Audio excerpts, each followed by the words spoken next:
ಜೈ ಹಿಂದ್. ನೋಡ್ರಿ, ಇವತ್ತಿಂದ RPF ಆಗಿನ ಎಕ್ಸಾಮ್ ನಡೆದೈತಲ್ಲ, ಅದ್ರಲ್ಲಿ ಯಾವ ಕ್ವಶನ್ಸ್ ಗಳನ್ನ ಏನೇನ್ ಕೇಳಿದಾರೆ ಅಂತ ಹೇಳಿ ಅನಾಲಿಸಿಸ್ ಮಾಡ್ತಾ ಹೋಗ್ತೀನಿ. ಇವತ್ತಿಂದ 3 ಶಿಫ್ಟ್ GK ಕ್ವಶನ್ಸ್ ಗಳು ನನಗೆ ಎಷ್ಟು ಬಂದಿದಾವ ಅಷ್ಟ್ರ ಬಗ್ಗೆ ನಾನು ಡಿಸ್ಕಷನ್ ಮಾಡ್ತೀನಿ. ನೋಡ್ರಿ, ಕ್ವಶನ್ ಏನ್ ಬಂದೈತೆ ಅಂತ ಹೇಳಿದ್ರ ಡಿ ಪಿ ಎಸ್ ಪಿ ಮೇಲೆ ಒಂದು ಕ್ವಶನ್ ಬಂದೈತೆ. ಅಂದ್ರ ರಾಜ್ಯ ನಿರ್ದೇಶಕ ತತ್ವಗಳು ಏನದಾವಲ್ಲ, ರಾಜ್ಯ ನಿರ್ದೇಶಕ ತತ್ವಗಳು ಅದು ಯಾವ ಭಾಗದಲ್ಲಿ ಬಂದೈತೆ ಅಂತಂದ್ ಐತೆ, ಎಷ್ಟನೇ ಭಾಗದಲ್ಲಿ ಐತೆ, 4ನೇ ಭಾಗದಲ್ಲಿ ಬರುತ್ತಾ. ಆಮೇಲೆ ಯಾವ ಆರ್ಟಿಕಲ್ಸ್ ಬರ್ತಾವ ಅಂದ್ರ ಆರ್ಟಿಕಲ್ 36ರಿಂದ ಹಿಡ್ಕೊಂಡು ಆರ್ಟಿಕಲ್ 36ರಿಂದ 51ವರೆಗೂ ಬರ್ತವೆ. ಇದನ್ನ ಯಾವ ದೇಶದಿಂದ ತಗೊಂಡಾರ ಅಂತ ಹೇಳಿದ್ರೆ ಎರೋಲ್ ಮಾಡ್ಕೊಂಡಾರ ಅಂದ್ರ ಐರ್ಲ್ಯಾಂಡ್. ಯಾವ ದೇಶದಿಂದ? ಐರ್ಲ್ಯಾಂಡ್ ದೇಶದಿಂದ ಮಾಡ್ಕೊಂಡಿದಾರ. ಒಂದ್ಸಾರಿ DPSP ಗಳನ್ನ ನೋಡ್ಕೊಂಡ್ಬಿಡ್ರಿ. ಅದಾದ ನಂತರ ನೆಕ್ಸ್ಟ್ ಏನ್ ಕೇಳಿದಾರಪ್ಪ ಅಂತಂದ್ ಹೇಳಿದ್ರೆ 5 ಇಯರ್ ಪ್ಲಾನ್ಸ್ ಬಗ್ಗೆ ಕೇಳಿದಾರೆ. 5 ಇಯರ್ ಪ್ಲಾನ್ಸ್ ಅಂತ ಹೇಳಿದ್ರೆ ಪಂಚವಾರ್ಷಿಕ ಯೋಜನೆಗಳು ಏನ್ ಬರ್ತಾವಲ್ಲ, ಸೊ ಅದ್ರ ಮೇಲೆ ಕ್ವಶನ್ ಅನ್ನ ಕೇಳಿದಾರೆ. ಇದನ್ನ ಯಾರು ರಚನೆ ಮಾಡ್ತಾರೆ ಏನಂತಂದ್ ಹೇಳಿ ನಾವು ಆಪ್ಷನ್ ಏನ್ ಕೊಟ್ಟಾರ ಅಂತಂದ್ ಹೇಳಿದ್ರೆ ಕೇಂದ್ರ ಸರ್ಕಾರ ಅಂತಂದ್ ಹೇಳಿ ಕೊಟ್ಟಿದ್ದಾರೆ. ಏನಂತ ಕೊಟ್ಟಿದಾರ? ಕೇಂದ್ರ ಸರ್ಕಾರ ಅಂತ ಕೊಟ್ಟಿದಾರ. ಮೊದಲು ಯಾವ್ದು ನೋಡ್ಕೋತಿತ್ತು? ಕೇಂದ್ರ ಸರ್ಕಾರ ನಿಯೋಜನೆ ಮಾಡಿದ್ದು ಯೋಜನಾ ಆಯೋಗ ನೋಡ್ಕೊಳ್ತಿತ್ತು. ಇವಾಗ ಯಾವ್ದು ನೋಡ್ಕೊಳಾಯ್ತಪ್ಪ ಅಂತಂದ್ ಹೇಳಿದ್ರೆ 2015ರಿಂದ ಇದನ್ನ ಚೇಂಜಸ್ ಮಾಡಿದಾರ. ನೀತಿ ಆಯೋಗ ಅಂತಂದ್ ಹೇಳಿ ಏನಂತ ಚೇಂಜ್ ಮಾಡಿದಾರ? ನೀತಿ ಆಯೋಗ ಅಂತಂದ್ ಹೇಳಿ ಚೇಂಜ್ ಮಾಡಿದಾರ. ಕ್ಲಿಯರ್? ಇದೆಲ್ಲ ಇರ್ಲಿಲ್ಲ, ಕೇಂದ್ರ ಸರ್ಕಾರ ಅಂತಂದಿತ್ತು, ಅದನ್ನ ನೀವು ನೋಡ್ಕೋಬೇಕು. ಅದಾದ ನಂತರ ನೆಕ್ಸ್ಟ್ ನೋಡ್ರಿ, ಸೊ ಇದರಲ್ಲಿ ಮತ್ತೇನ್ ಕ್ವಶನ್ಸ್ ಗಳು ಬರ್ಬೋದು? 1ನೇ ಪಂಚವಾರ್ಷಿಕ ಯೋಜನೆ ಕೃಷಿಗೆ ಸಂಬಂಧಪಡುತ್ತಾ, ಅದನ್ನ ಏನಂತ ಕರೀತಾರ ಅನ್ನೋದು ನನಗೆ ಹೇಳ್ರಿ. ಅದಾದ ನಂತರ 2ನೇ ಪಂಚವಾರ್ಷಿಕ ಯೋಜನೆ ಕೈಗಾರಿಕೆಗೆ ಸಂಬಂಧಪಡುತ್ತಾ, ಅದನ್ನ ನಾವು PC ಮೆಹಲ್ ನೋಬಿಸ್ ಅಂತಂದ್ ಹೇಳಿ ಕರಿತೀವಿ. ಏನಂತ ಕರಿತೀವಿ? PC ಮೆಹಲ್ ನೋಬಿಸ್ ಅಂತಂದ್ ಹೇಳಿ ಕರೀತಾರ. ಕ್ಲಿಯರ್ ಎಲ್ರಿಗೂ? ಅದೇ ತರ ನೆಕ್ಸ್ಟ್ ಥರ್ಡ್ ಒನ್ ಟೋಟಲ್ ಆಗಿ ಎಷ್ಟಾಗಿದಾವ ಅಂತಂದ್ ಹೇಳಿದ್ರೆ ಇಲ್ಲಿವರೆಗೂ 12 ಪಂಚವಾರ್ಷಿಕ ಯೋಜನೆಗಳು ಮುಗಿದಿದಾವ. ನೆಕ್ಸ್ಟ್ ಕ್ವಶನ್ ನಿಮ್ಗೆ ಎಲಿಫೆಂಟಾ ಮಹೋತ್ಸವದ ಮೇಲೆ ಕೇಳಿದಾರೆ. ಏನಂತ ಕೇಳಿದಾರೆ? ಎಲಿಫೆಂಟಾ ಮಹೋತ್ಸವ. ಕನ್ನಡದಾಗ ಬರ್ಕೊಡ್ರದನ್ನ. ಎಲಿಫೆಂಟಾ ಮಹೋತ್ಸವ ಎಲ್ಲಿ ನಡೀತೈತಿ ಅಂತಂದ್ ಹೇಳಿ, ಎಲ್ಲಿ ನಡೀತೈತಿ ಅಂತಂದ್ ಹೇಳಿದ್ರ ಮಹಾರಾಷ್ಟ್ರದೊಳಗಡೆ. ಯಾವ ರಾಜ್ಯದಲ್ಲಿ ಅಂತಂದ್ ಹೇಳಿದ್ರ ಮಹಾರಾಷ್ಟ್ರದೊಳಗಡೆ ನಡೆಯುತ್ತೆ. ಯಾವಾಗ ನಡೆಯುತ್ತೆ ಅಂತಂದ್ ಹೇಳಿದ್ರ ಫೆಬ್ರವರಿ. ಇದನ್ನ ಕ್ವಶನ್ ಕೇಳಿದಾರೆ, ಯಾವಾಗ ನಡೆಯುತ್ತೆ ಅಂತಂದ್ರೆ ಪ್ರತಿ ವರ್ಷ ಫೆಬ್ರವರಿಯಲ್ಲಿ ಮಹಾರಾಷ್ಟ್ರದ ಮುಂಬೈ ಒಳಗಡೆ ನಡೆಯುತ್ತೆ ಎಲಿಫೆಂಟಾ ಗುಹೆಗಳು. ಈ ಎಲಿಫೆಂಟಾ ಗುಹೆಗಳು ಯಾವ ಸಾಮ್ರಾಜ್ಯಕ್ಕೆ ಸೇರಿದವ ಅಂತಂದ್ ಹೇಳಿ ನನಗೊಂದ ಮೆಸೇಜ್ ಅನ್ನ ಹಾಕ್ಬೇಕು ನೀವು. ನೆಕ್ಸ್ಟ್ ಕ್ವಶನ್ ಏನ್ ಕೇಳಿದಾರೆ ಅಂತಂದ್ ಹೇಳಿದ್ರೆ ಜಗನ್ನಾಥ. ಈಗ ಜಗನ್ನಾಥ ಟೆಂಪಲ್ ಬರುತ್ತಲ್ಲ, ತುಂಬಾ ದೊಡ್ಡ ದೇವಾಲಯ. ಸೊ ಅಲ್ಲಿ ತುಂಬಾ ಫೇಮಸ್ ಆಗಿರೋದು ಏನು ಅಂತಂದ್ ಹೇಳಿ ಕ್ವಶನ್ ನ ಕೇಳಿದಾರೆ. ಏನ್ ಫೇಮಸ್ ಅಂತಂದ್ ಹೇಳಿದ್ರೆ ರಥಯಾತ್ರೆ ಫೇಮಸ್ ಅಲ್ಲಿ. ಏನ್ ಫೇಮಸ್ ಐತೆ? ರಥಯಾತ್ರೆ ಫೇಮಸ್. ಅದು ಎಷ್ಟು ದಿನ ನಡೀತೈತೆ ಅಂತ ಒಂದು ಕ್ವಶನ್ ಐತೆ. 10 ದಿನ. ಟೋಟಲ್ ಆಗಿ ಎಷ್ಟು ದಿನ ನಡೀತ? ಜಗನ್ನಾಥದ ರಥಯಾತ್ರೆ ಟೋಟಲ್ ಆಗಿ 10 ದಿನ ನಡೀತೈತೆ. ಇದು ಎಲ್ಲಿ ಕಂಡು ಬರತೈತಿ, ಯಾವ ರಾಜ್ಯದಲ್ಲಿ ಬರುತ್ತೆ ಅನ್ನೋದನ್ನ ನನಗೊಂದು ಕಮೆಂಟ್ ಹಾಕ್ರಿ. ಅದಾದ ನಂತರ ನೆಕ್ಸ್ಟ್ ನೋಡ್ರಿ, ಸ್ವರ್ಣ ಸಿಂಗ್ ಕಮಿಟಿ. ನಿಮ್ಗೆ ಗೊತ್ತೈತಿ ಆನ್ಸರ್? ಗೊತ್ತಿದ್ರೆ ಹೇಳ್ಬಿಡ್ರಿ. ಸ್ವರ್ಣ ಸಿಂಗ್ ಕಮಿಟಿ ಯಾವ್ದಕ್ ಸಂಬಂಧ ಐತೆ, ಯಾವ್ದಕ್ ರಿಲೇಟೆಡ್ ಬರುತ್ತೆ ಅಂತಂದ್ ಹೇಳಿದ್ರೆ ಫಂಡಮೆಂಟಲ್ ಡ್ಯೂಟೀಸ್ ಗಳಿಗೆ, ಮೂಲಭೂತ ಕರ್ತವ್ಯಗಳಿಗೆ ಸಂಬಂಧಿಸಿದಂತಹ ಒಂದು ಕಮಿಟಿ ಆಗೈತೆ. ಇದನ್ನ 42ನೇ ತಿದ್ದುಪಡಿ 1976ರಲ್ಲಿ ಈ ಸ್ವರ್ಣ ಸಿಂಗ್ ಕಮಿಟಿಯ ಶಿಫಾರಸಿನ ಮೇರೆಗೆ ಟೋಟಲ್ ಆಗಿ 10 ಫಂಡಮೆಂಟಲ್ ಡ್ಯೂಟೀಸ್ ಗಳನ್ನ ಆಡ್ ಮಾಡ್ತಾರೆ. ಅಂದ್ರೆ ಮೂಲಭೂತ ಕರ್ತವ್ಯಗಳನ್ನ ಆಡ್ ಮಾಡ್ತಾರೆ. ಬಟ್ ಅದ್ರ 2002ರಾಗ ಏನಪ್ಪಾ ಅಂತಂದ್ ಹೇಳಿದ್ರೆ ಇನ್ನೊಂದು ಯಾವುದು 86ನೇ ತಿದ್ದುಪಡಿ ಮಾಡಿ ಮತ್ತೊಂದು ಫಂಡಮೆಂಟಲ್ ಡ್ಯೂಟಿಯನ್ನ ಅದರಲ್ಲಿ ಆಡ್ ಮಾಡ್ತಾರೆ. ಇವಾಗ ಟೋಟಲ್ ಎಷ್ಟಿದಾವ? ಇವಾಗ ಟೋಟಲ್ 11 ಇದಾವ. ಬಟ್ ಅದ್ರ ಜಾರಿಗೆ ಬಂದಾಗ ಎಷ್ಟಿದ್ವು ಅಂತಂದ್ ಹೇಳಿದ್ರ 10 ಇದ್ವು. ಅದಾದ ನಂತರ ನೆಕ್ಸ್ಟ್ ನೋಡ್ರಿ, ಆರ್ಟಿಕಲ್ 42ರ ಬಗ್ಗೆ ಕ್ವಶನ್ ಅನ್ನ ಕೇಳಿದಾರ. ಎಸ್ ನೋಡ್ರಿ, ಆರ್ಟಿಕಲ್ 42 DPSP ಒಳಗಡೆ ಬರುತ್ತೆ. ಎದ್ರೊಳಗೆ ಬರುತ್ತೆ? DPSP ಒಳಗಡೆ ಬರುತ್ತೆ. ಇದೇನ್ ಹೇಳುತ್ತೆ ಅಂತಂದ್ ಹೇಳಿದ್ರೆ ನ್ಯಾಯಯುತವಾದ ಮಾನವೀಯ ಕೆಲಸದ ಪರಿಸ್ಥಿತಿಗಳಿರ್ಬೇಕು. ಅಂದ್ರೆ ಈ ಕೆಲಸ ಮಾಡಕ್ ಹೋಗಿರ್ತೀವಲ್ಲ, ಅಲ್ಲಿ ವಾತಾವರಣ ಹೆಂಗಿರ್ಬೇಕಂತಂದ್ ಹೇಳಿದ್ರೆ ನ್ಯಾಯಯುತವಾಗಿರ್ಬೇಕು. ಮಾನವೀಯ ದೃಷ್ಟಿಯಿಂದ ಅಂದ್ರೆ ಸತ್ತೋಗುವಂತ ಪ್ಲೇಸಸ್ ಗಳೆಲ್ಲ ಇರ್ಬಹುದು, ಮಾನವೀಯ ಕೆಲಸದ ಪರಿಸ್ಥಿತಿಗಳಿರ್ಬೇಕು. ಆಮೇಲೆ ಹೆಂಗಸರಿಗೆ ಏನಂತಂದ್ ಹೇಳಿದ್ರೆ ಹೆರಿಗೆ ಪರಿಹಾರವನ್ನ ಒದಗಿಸ್ಬೇಕು. ಆಮೇಲೆ ಹೆರಿಗೆ ರಜೆ ಎಲ್ಲ ಬರ್ತಾವಲ್ಲ, ಎಲ್ಲಾನು ಏನಂತಂದ್ ಹೇಳಿದ್ರೆ ಇದರಲ್ಲಿ ಇನ್ಕ್ಲೂಡ್ ಆಗತ್ತ.